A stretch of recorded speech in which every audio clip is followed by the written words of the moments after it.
আসলে আমরা মানুষ, আমরা অনেকটা স্বার্থপর, অনেক অকৃতজ্ঞ। মানুষকে স্বার্থপর, অকৃতজ্ঞ কেন বলা হয়? এর পেছনে নিশ্চয়ই কোনো কারণ আছে দাদা। একটা জিনিস লক্ষ্য করে দেখবে, আমাদের মাথার উপর ফ্যান চলে, কিন্তু যতক্ষণ ফ্যানটা চলে ততক্ষণ আমরা ফ্যানটার দিকে তাকাই না। কিন্তু যখন ফ্যানটা বন্ধ হয়ে যায় তখন আমরা ওপর দিকে তাকাই, ফ্যানটার দিকে তাকাই। সেরকমই কিছু মানুষ আছে, আমাদের আপন মানুষ, যেমন আমাদের বাবা মা। সারা জীবন আমাদের জন্য কষ্ট করে যায়, কিন্তু আমরা তাদের দিকে তাকাই না।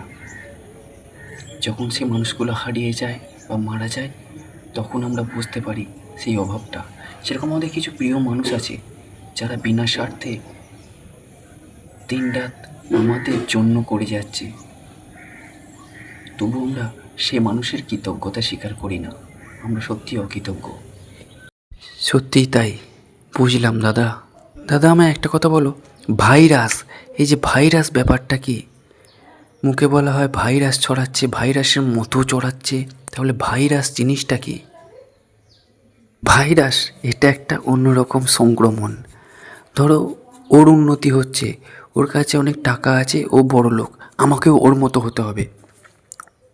সেই মানুষটাকে দেখে আমরা যখন নিজেকে তার মতো করে তোলার চেষ্টা করি বা অনুকরণ করি, সেটাকে ভাইরাস বলে। মানুষ যখন এখন ভগবানকে প্রণাম করে তখন ও মুকেশ আম্বানির মতো করে প্রণাম করে, যদি ওর মতো হতে পারে।